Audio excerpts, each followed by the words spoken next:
When you were in elementary school, your teacher taught you about benchmarks, and there were benchmark fractions and then benchmark decimals. Today we're going to be talking about benchmark fractions, decimals, and percents because they're all related to one another. So I'm going to start off with my number line. I need you to draw this in your notebook real quick. And on your number line, we're going to go from 0 and we're going to go to 1. And so when you're talking about percent, we're going to go from 0% to 100%. So when we're looking at this, we've just got our numbers. And then we can talk about the 3 different ways we can talk about it. So we can do a fraction, we can do a decimal, and we can do a percent. So right way here in the middle, that's a half, which is 5/10, which is 50%. Now, if I didn't know that right off the top of my head, I could remember that to change from a decimal to a fraction or a decimal to a percent, I just moved my decimal point 2 places to the right, and that's how I got to 50%. So let's go to another halfway point, and then we'll go here, and that's going to be 1/4, and that's 25 hundredths, and that's 25%. And then on this side, of course, we'd have 3/4, which is going to be 75 hundredths, which is 75%. So those are the biggies: quarter, half, 3/4.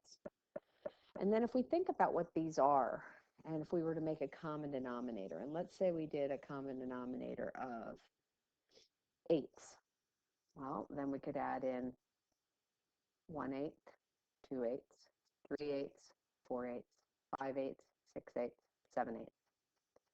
So now I'm going to add in 1/8 and 3/8 and 5/8 and 7/8. And so the decimal equivalents for these are, well, the relationship between a half and a fourth, or a fourth and an eighth rather, is half of it. So half of 25 is 12 and a half. So that's 12.5%. And then if I add those together, because 1/4 and 1/8 make 3/8, that's 375 thousandths, or 37.5%. Continuing on down, I've got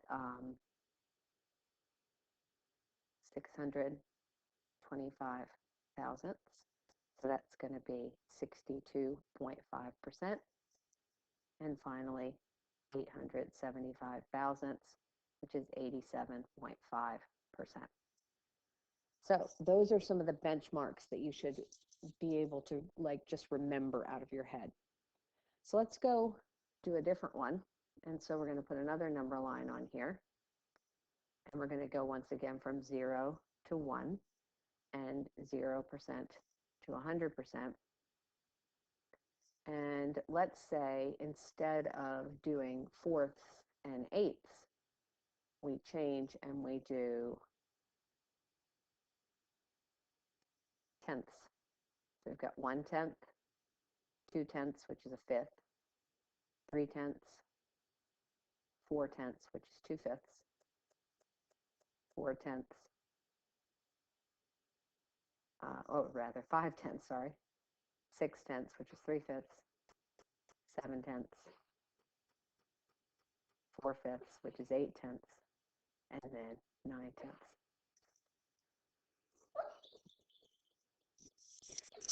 Obviously, Dobby finds this to be painful and really boring. It's okay, buddy. Doesn't like the math. All right, so 1/10, 2/10, 3/10, 4/10, 5/10, 6/10, 7/10, 8/10, 9/10, and my percents: 10%, 20%, 30%, 40%, 50, 60, 70, 80, and 90%. So this is another good group to be memorizing. And the final one that you should probably know are the thirds. And the thirds are a little bit unusual because they're repeaters. So I've got my number line here, and I've got 0, and I've got 1, and I've got 0% and 100%. And so I've got 1/3, 2/3, 3/3, So 1/3, 2/3, 3/3, or 1/2.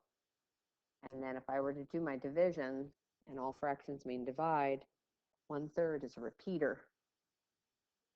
So it looks like that. And 2/3 is a repeater. So it looks like that. So the best way to write this is 33 1/3%, or 33.3 bar%.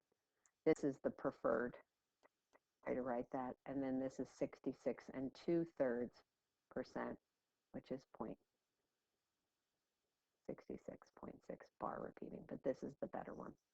All right, so on the next slide, I've got a little chart that I'd like for you to try filling in. So pause the video and see if you can't fill that in, and I'll fill it in for you. Okay, so here it is all filled in, and these are good benchmarks to memorize. Now here's a little quiz that you can do and test yourself. The answers are on the next page. So do your quiz. Here's another quiz you can do. And then here are the answers to the quiz. All right, so once you're done with this, I need you to get on and do a little bit of quizzes. There are some codes there that you can practice with, and good luck.